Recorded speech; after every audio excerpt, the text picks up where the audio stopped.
गए, राज सिंहासन पर पधराएं, षोडशों प्रकार पूजन किए, भोजन कराएं। और जब मुख से पता चल गया कि विश्वामित्र जी प्रसन्न है, तब पुनि चरणने मेले सुतचारे। मेले का अर्थ समझते हैं? मेले का अर्थ, मेले का अर्थ होता है डालना। मेले का अर्थ क्या होता है? डालना। आज हम लोग कहीं जाते हैं घूमने, कहीं तो काम है अपने पास, कई घरों में जाते हैं तो कई घरों में लोग कहते हैं बच्चों से महाराज को प्रणाम करो। बच्चे हो गया प्रणाम महाराज। चक्रवर्ती जी महाराज, ये देखिए बच्चों का दोष नहीं, ये माता पिता का दोष है। चक्रवर्ती जी महाराज क्या कर रहे हैं? पुनि चरणनि मेले सुतचारी। महाराज बच्चों को उठाते हैं और उठाकर सर पकड़ के विश्वामित्र के चरणों में डाल देते हैं अपने हाथ। बच्चों को नहीं छोड़े, उठा के अपने हाथ डालना शुरू किए। बारी बारी चारों बच्चों को उठा के चक्रवर्ती जी ने विश्वामित्र जी को प्रणाम करवाया है। महापुरुष से बच्चों को आशीर्वाद प्रदान कराया।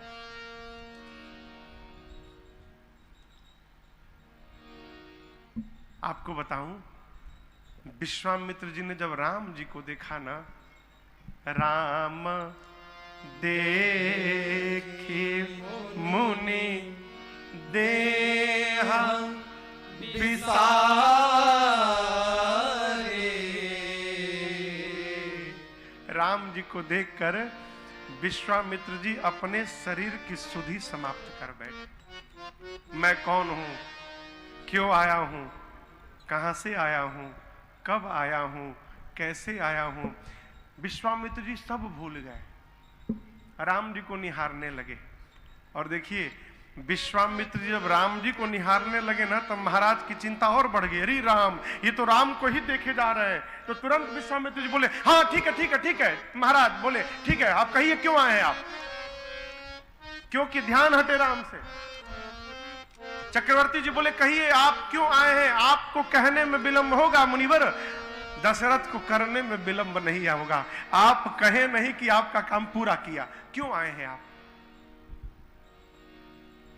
विश्वामित्र जी सोचे बहुत बढ़िया अवसर है, महाराज अपनी ओर से पूछ रहे हैं क्यों आए हैं, जो बताना है सब बता दो। तो विश्वामित्र जी कहे, महाराज असुर समूह सतावहि मोहि, और मैं जाचन आयऊं नृपतोहि। महाराज मुझे असुरों का समूह बक्सर में सता रहा है, मैं आपसे कुछ आज याचना करने आया हूं। चक्रवर्ती जी सुने असुरों का समूह सता रहा है, तुरंत आदेश दिया सेवकों को, निकालो मेरा धनुष बाण। विश्वामित्र जी बोले, धनुष बाण क्यों मंगा रहे हैं आप? महाराज बोले, आपने कहा ना कि असुर सता रहे हैं, अभी चलता हूं धनुष बाण लेकर, असुरों को मार डालूंगा मैं। विश्वामित्र बोले, आप रहने दो महाराज, आप रहने दो, आप धनुष बाण मत मंगाओ, आप रहने दो। महाराज बोले, आपको संशय है क्या कि मैं नहीं मार पाऊंगा?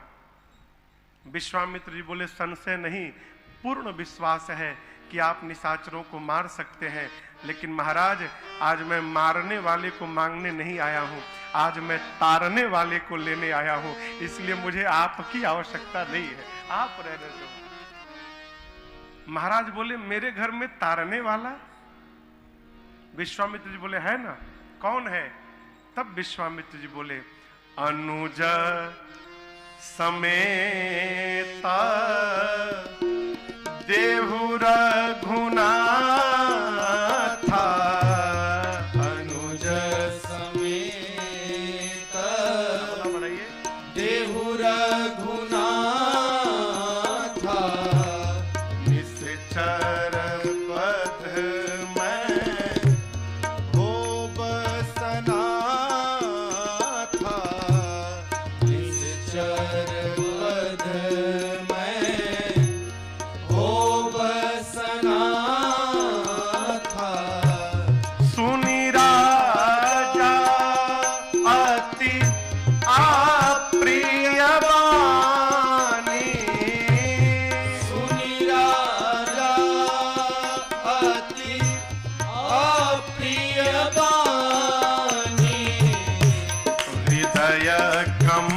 पमुख बुद्धि कुम्हिलाने, हृदय कंप मुख दुति कुम्हिलानि,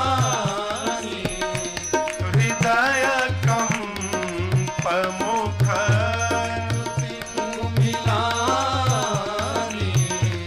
हृदय कंप मुख दुति कुम्हिलानि।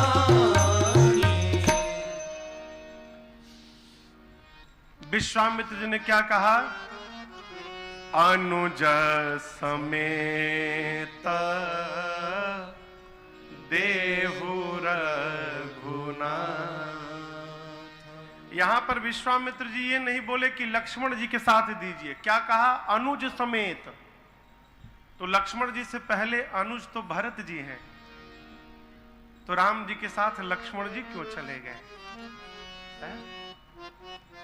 एक संत कहते हैं, महाराज ने जब चारों बच्चों को प्रणाम कराया ना, तो सबसे पहले राम जी प्रणाम करके यहां बैठे इधर। राम जी के बाद जब भरत जी प्रणाम किए तो भरत जी राम जी के बगल में नहीं बैठे, राम जी यहां बैठे तो भरत जी आकर यहां बैठ गए। क्यों?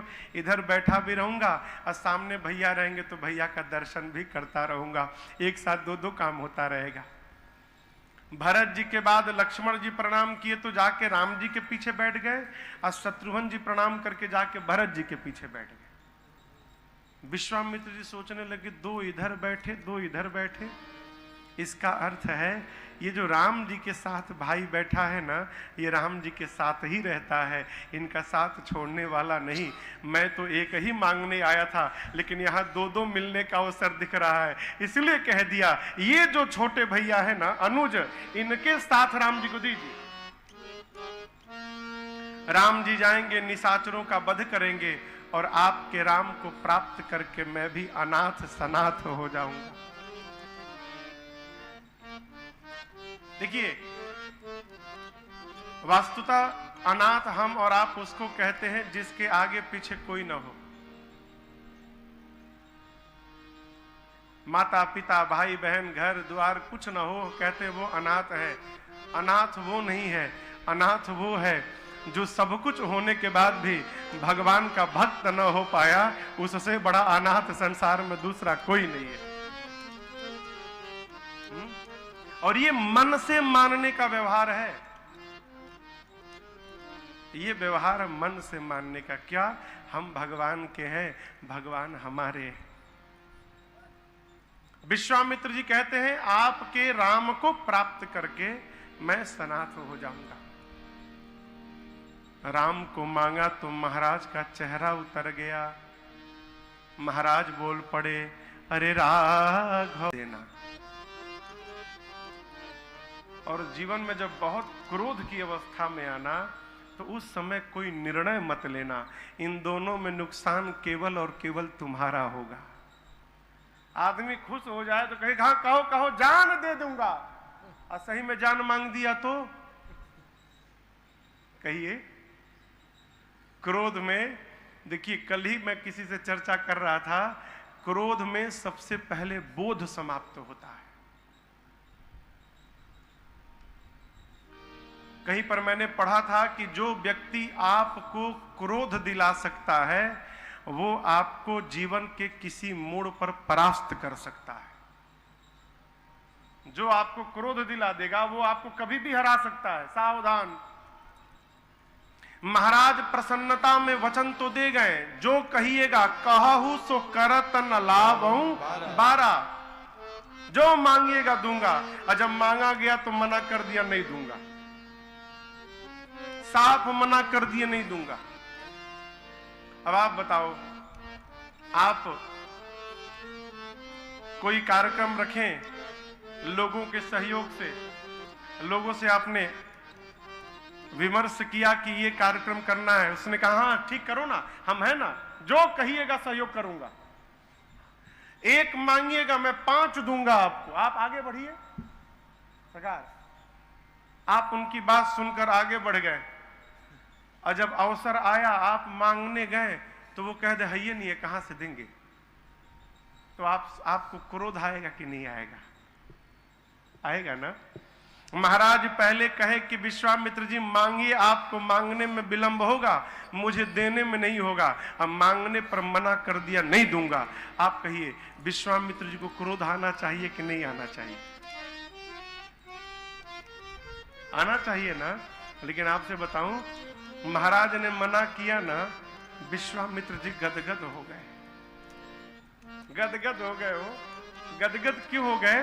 ये सोच के गदगद हो गए, धन्य है महाराज आप गृहस्थ हैं, हम सन्यासी हैं। आज पता चला सन्यासियों को छोड़कर भगवान गृहस्थ के घर में क्यों आते हैं। अरे सन्यासी होकर जितना मैं प्रेम राम को नहीं करता हूं, उससे अधिक प्रेम गृहस्थ होकर आप भगवान को कर रहे हैं। महाराज आप मेरे से भी धन्य है, धन्य है महाराज आप। विश्वामित्र जी प्रसन्न हो गए, लेकिन राम को तो लेके जाना है ना। तो अब महाराज तो मना कर दिए। बगल में गुरु जी खड़े थे, वशिष्ठ जी। विश्वामित्र जी ने इशारे इशारे में गुरुदेव वशिष्ठ से निवेदन किया कि गुरु जी चेले को समझाइए, राम को नहीं देंगे तो मिथिला में धनुष कौन तोड़ेगा। तो जैसे विश्वामित्र जी ने इशारा किया, तब गुरुदेव भगवान, तब वशिष्ठ बहु विधि समझावा, नृप संदेह नाश कह पावा, अति आदर दो तनय बुलाए, हृदय लाई बहु भांति सिखाए,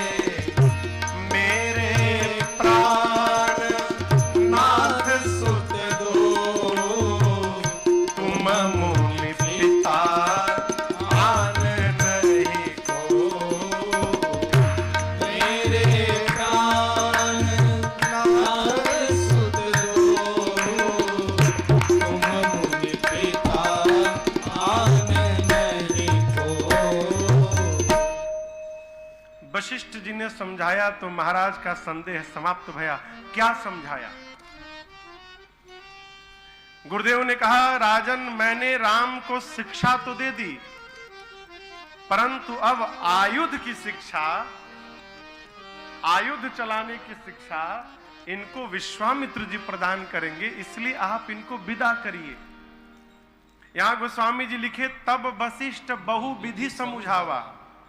वास्तविक अर्थ तो यह है कि वशिष्ठ जी ने बहुविधि यानी अनेक प्रकार से समझाया, लेकिन एक संत कहते हैं तब वशिष्ठ बहुविधि समझावा, यानी बहु के विधि से समझाया। क्या बहु के विधि से समझाया? गुरु जी ने कहा, महाराज मैंने राम की कुंडली देखी है, जब तक ये किसी बाबा जी के साथ नहीं जाएंगे आपके घर में बहू आने वाली नहीं है। बहुविधि। यदि आप चाहते हो कि घर में बहू आवे तो आप विश्वामित्र जी के साथ इनको विदा करो। अब आप बताओ लाभ किसको अच्छा नहीं लगता? महाराज सुने कि जाएगा तो बहू को लेकर आएगा। अभी महाराज एक ही बहू के सोच में है, उनको ये नहीं पता कि जाएगा तो चारों बहुएं आ जाएंगी। महाराज सुने कि बहू को लेके आएगा है, तुरंत आंसू पोछे और अति आदर दो तनय बुलाए। इधर आओ, इधर आओ। अति आदर दो तनय बुलाए,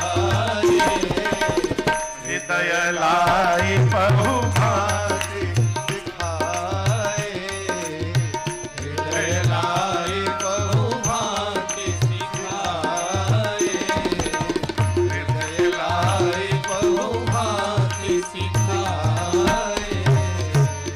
देखिए फिर आ गया, अति आदर दो तनय बुलाए, हृदय लगाए, अब बहु भांति सिखाए। अर्थ है कि अनेक प्रकार से समझाया, लेकिन फिर पहुंचता हूं वहीं पर, हृदय लाई बहु भांति। हृदय से लगाकर राम जी से महाराज बोले कि गुरु जी कह रहे हैं आप इनके साथ जाओगे तो घर में बहू आएगी, इसलिए आप निकलो।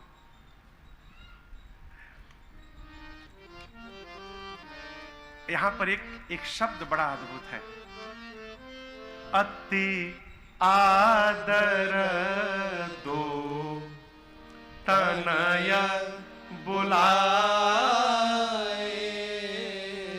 आप बताओ, आपसे पूछ रहा हूं, छोटा बड़े का आदर करता है कि बड़ा छोटे का आदर करता है?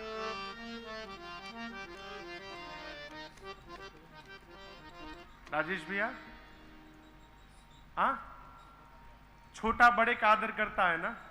यही ना सरकार? धर्म कहता है कि छोटा बड़े का आदर करे और बड़ा छोटे में अपनी ममता रखे। बड़ा छोटे का आदर न करे। ये उचित है क्या कि हम घर में जाएं तो पिताजी अपने आसन से खड़े होकर हाथ जोड़कर कहें, आइए आइए आइए आइए सुपुत्र जी, यहां आसन ग्रहण करिए? ये उचित है क्या? नहीं ना।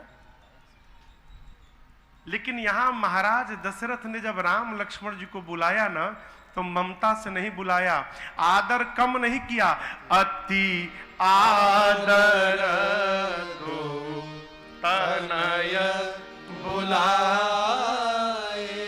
महाराज ने अति आदर के साथ राम लक्ष्मण को बुलाया। क्यों? यहां तो उल्टी बात हो गई ना, लेकिन दर्शन करिए, आदर करने का कारण उपस्थित है यहां पर। चक्रवर्ती जी विचार करने के लगे कि निशाचरों का अंत करने का काम मेरा था, लेकिन मैं राम के प्रेम में ऐसा फंसा रह गया कि मुझे अपनी प्रजा का भी ध्यान नहीं रहा है। जिस कार्य को मैं नहीं कर पाया, उस कार्य को मेरी संतान करने जा रही है। राम तो आज मेरे से भी बड़ा हो गया है, इसलिए महाराज ने राम लक्ष्मण जी का आदर किया। कथा कहती है, हमारा छोटा भी घर में यदि कोई श्रेष्ठतम व्यवहार करके आए तो हमको भी अपने छोटे का आदर करना चाहिए। महाराज ने आदर दिया, बुलाया, हृदय से लगाया और अनेक प्रकार से समझाया। राम लक्ष्मण, आज तक जैसे आप मुझसे पूछ पूछ कर व्यवहार करते थे, आज के बाद आप विश्वामित्र जी के साथ हैं, अस्तु आप उनसे पूछ पूछ कर व्यवहार करिएगा, ये सिखाया। और महाराज ने विश्वामित्र जी से क्या कहा? मुनिवर, आप ये मत समझिएगा कि मैं अपने बच्चों को दे रहा हूं, ये दोनों मेरे प्राण नाथ सुत दो, तुम मुनि पिता आन नहीं को। चक्रवर्ती जी बोले कि ये दोनों मेरे प्राण हैं, मैं अपने बच्चों को नहीं दे रहा हूं। विश्वामित्र जी, आप ये मानिएगा कि दशरथ ने अपने प्राण को निकालकर आपके साथ विदा कर दिया है। और एक बात कहूं, आज के बाद इनका पिता मैं नहीं, राम लक्ष्मण भरत शत्रुघ्न का पिता आज के बाद मैं नहीं, फिर तुम मुनि पिता, आप पिता हैं। विश्वामित्र जी से चक्रवर्ती जी महाराज ने ये बात ऐसे ही नहीं बोल दी,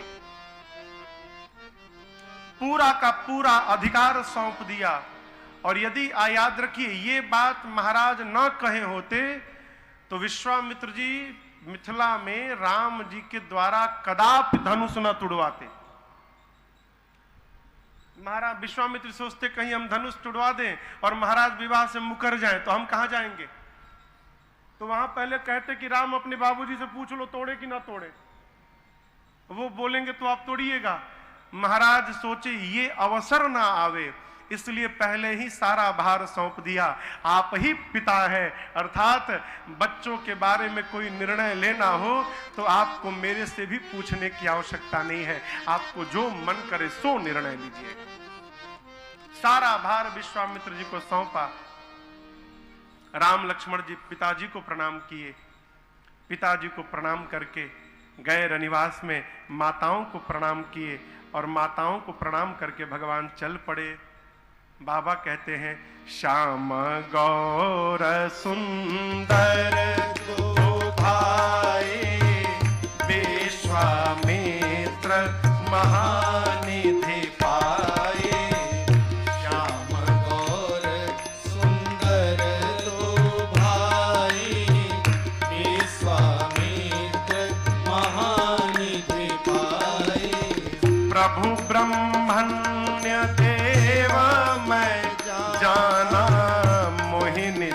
पिता तदेव भगवाना।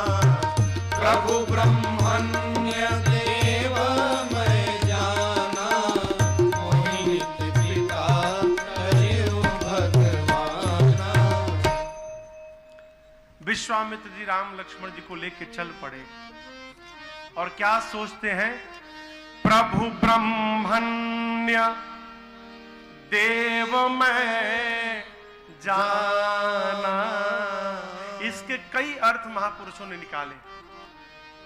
एक तो कहते हैं विश्वामित्र जी प्रभु ब्रह्म और मैं अन्य देव में जाना। ये राम जी ब्रह्म है और मैं इनको अन्य देव जान रहा था। दूसरा अर्थ है प्रभु ब्रह्मण्य देव, प्रभु ब्राह्मणों के देवता है। मैं इस बात को जान गया, क्यों? मेरे लिए भगवान ने अपने पिताजी का भी त्याग कर दिया। प्रभु ब्रह्मण्य देव मैं जाना। गुरु और शिष्य वार्ता करते चल रहे हैं। चलते चलते ताटक वन आया। बक्सर के पास ताटक वन अब तो नहीं है, उस समय था, जिस वन में ताड़का रहती थी, राक्षसी। ताड़का को पता था कि विश्वामित्र गए हैं किसी को लाने जो हम लोगों को मारने वाला है। गुरु चेला सत्संग करते जा रहे थे। सत्संग की आवाज कान में पड़ी ताड़का के। सुनी ताड़का क्रोध करिदाई, दौड़ पड़ी। लक्ष्मण जी ने ताड़का को दौड़कर आते हुए देखा, निकाल लिए बाण, मार दूंगा इसको। राम जी बोले दिखाई नहीं पड़ता, अबला है। रघुवंशी अबला पर प्रहार नहीं करते हैं, रखो बाण पीछे। विश्वामित्र जी बोले राम भ्रम में मत रहिएगा, ये अबला नहीं बहुत बड़ी बला है। इसने कितने मुनियों को खाया है आपको पता है, तुरंत मारिए। जैसे विश्वामित्र जी ने कहा, राम जी बोले भाई गुरु जी ने मुझे बोला है, बाण रखो। भगवान ने एक बाण निकाला और एक ही बाण प्राण हर लेना। जिन जानते ही निज पद दीना, जिन जानते ही निज पद दीना, जिन जानते ही निज पद दीना। अपर से निज नाथ ही जिय चेरी, विद्या निधि कहु विद्या देवी। जाते लाग न क्षुधा पिपासा, अतुलित बल तन तेज प्रकाशा। आयुध सर्व समर्पिए, प्रभु निज आश्रम आस। कंद मूल फल भोजन, दीन भगत हित जान। भगवान ने एक ही बाण में ताड़का को समाप्त कर दिया। एक ही बाण प्राण हरि लेना, दीन जानते ही निज पद दीना। भगवान ने ताड़का को मारा। ताड़का अपने स्वरूप में आई। भगवान दीन जानकर ताड़का को सीधे अपने धाम विदा कर दी। भगवान जिसको देखिए, भगवान किसी को मारते ही नहीं। भगवान जिसको मारते हैं उसको इतना लाभ दिला देते हैं कि वो सब मारपीट भूल जाता है। जिस धाम की कल्पना मुनि लोग करते हैं, भगवान ताड़का को अपने धाम विदा कर दिए है? कई लोगों ने कहा, सरकार कई लोग हमसे कहते हैं कि भगवान ने बाली के साथ बड़ा अन्याय किया। बाली जितने लाभ में बाली रहे उतने लाभ में सुग्रीव नहीं रहे। भगवान ने दोनों भाइयों को पद दिया। सुग्रीव को किष्किंधा का पद दिया और बाली को अपना पद दे दिया। सुग्रीव को जो पद दिया वो समाप्त होने वाला पद था, लेकिन राम जी ने बाली को जो पद दिया ना हो वो कभी समाप्त होने वाला पद नहीं था। लाभ में बाली रहे। भगवान ने ताड़का को विदा किया ऊपर। यहां पर विश्वामित्र जी जाकर 100% विश्वास में आए कि ये भगवान है। अब तक 50-50 था। अब तक विश्वामित्र जी को भी भरोसा पूरा नहीं था कि जिनको लेके जा रहा हूं ये राम जी भगवान है। लेकिन जब एक बाण में मारा ना राम जी ने, तब ऋषि निज नाथ ही जिय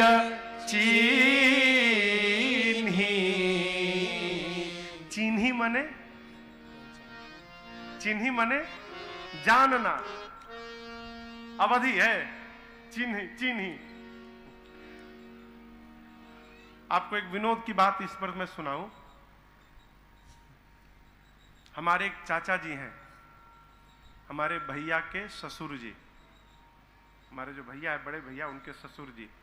तो उनके पास किसी ने एक जमशेदपुर जगह, आप जानते होंगे टाटा की जहां फैक्ट्री है, जमशेदपुर झारखंड में, वहां से किसी ने उनको फोन किया चाचा जी को। तो चाचा जी फोन उठाए, बोले हेलो। तो उधर से उसने कहा चिन्हनी।